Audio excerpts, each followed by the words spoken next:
Hi everyone, मी आहे दिव्या आणि आज मी घेऊन आलेली आहे एक ऑफिस मेकअप लुक. कमीत कमी प्रोडक्ट्समध्ये आज आपण असा हा एक मिनिमल लुक तयार करणार आहोत. सो सर्वात आधी तुम्हाला इथे छान मॉइश्चरायझर स्किनला करून घ्यायचं आहे.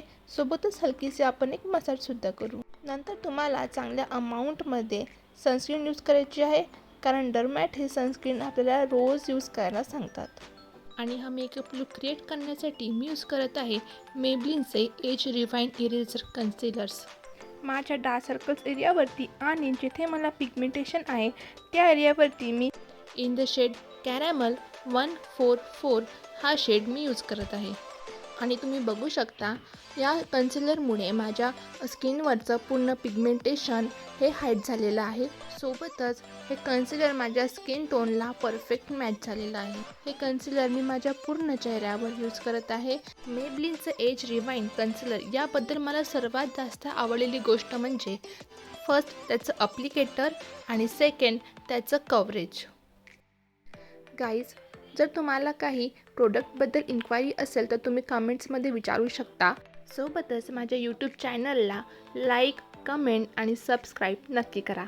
आणि जर तुम्हाला माझं ब्रायडल वर्क बघायचं असेल तर माझ्या इन्स्टा पेजला नक्की फॉलो करा. त्याची लिंक मी आपल्या डिस्क्रिप्शन बॉक्समध्ये देते. नंतर मी माझ्या स्किनवर जे कन्सिलर अप्लाय केलं होतं ते ब्युटी ब्लेंडरने व्यवस्थित ब्लेंड करून घेत आहे. जर तुम्हाला तुमच्या चेहऱ्यावरचे हाय पॉईंट्स हायलाईट करायचे असतील तर तुम्ही लाईट कलरचं कन्सिलर यूज करू शकता. मी इथे सँड शेडचं कन्सिलर यूज करत आहे. ते व्यवस्थित ब्लेंड करून घेतल्यानंतर मी इथे कॉम्पॅक्ट पावडरने सर्व मेकअप लॉक केलेला आहे. ऑफिसला जाताना तसा आय मेकअप कंपल्सरी नाही आहे, बट जर तुम्हाला करायचं असेल तर तुम्ही जिथे आपण आयलायनर यूज करतो त्या लाईनवरती तुम्हाला एक डार्क कलरचा आय शॅडो घेऊन तो जस्ट स्मज करायचा आहे. आणि नंतर मस्काराने हा तुमचा आय लुक कंप्लीट करायचा आहे. तुम्ही एवढ्या जर 2 स्टेपसुद्धा केल्या ना तरी पण तुमचा आय मेकअप हा खूप उठून दिसेल. नंतर लिप्ससाठी मी टिंटेड लिप बाम यूज केलेली आहे. तुम्ही कोणतीही न्यूड लिपस्टिक यूज करू शकता आणि अशा प्रकारे लुक कंप्लीट करू शकता.